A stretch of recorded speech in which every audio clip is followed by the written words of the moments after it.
Goeiemôre, ek hoop dit gaan goed met jou. Nou die dag sit ek en Monique in die Spur en hierdie 4 seentjies, mooi aangetrek met hulle skoolklere en hulle dasse, kom na ons tafel toe en hulle kom groet my, elkeen met 'n drukkie en kom sê vir my hallo en julle, ek het nie idee wie hierdie kinders is nie, maar ek sien toe die uniform en ek weet ek het in die week daar geopen. En die manier hoe die kinders my kom groet met soveel respek, was net vir my so special gewees. En die een ouetjie sê, ja, hy ken my, he knows me en hy weet ook waar ek bly. En ek is baie special vir hulle. En in daai moment besef ek, hierdie is so 'n klein dingetjie wat hierdie kinders doen, maar dit is eintlik so 'n groot ding. Want dit het so groot impak op my dag gehad, die manier hoe hulle my kom groet het. En ek wil jou vandag sommer bemoedig om bietjie die klein goedjies raak te sien. Die klein goedjies wat elke dag om ons gebeur, wat ons oorkyk.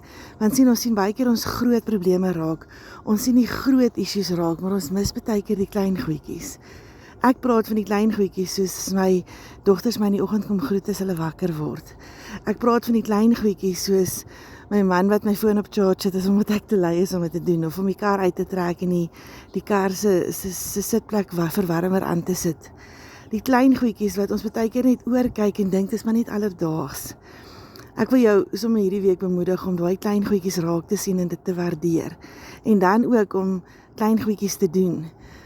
Daar's mense daar by die skool wat soms net 'n geskenkie op my tafel sal los. Ietsie kleins, maar weet julle hoe groot is dit vir my om te moet dink dat iemand het aan my gedink om ietsie kleins op my tafel te sit.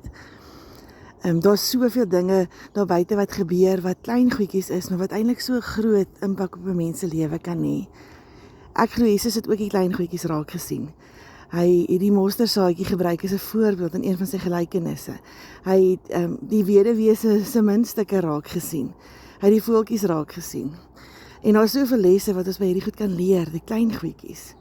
So mag hierdie week vir jou 'n week vol klein goedjies wees. Mag jy dit sien en mag jy dit doen. Ek hoop jy het 'n lekker dagie.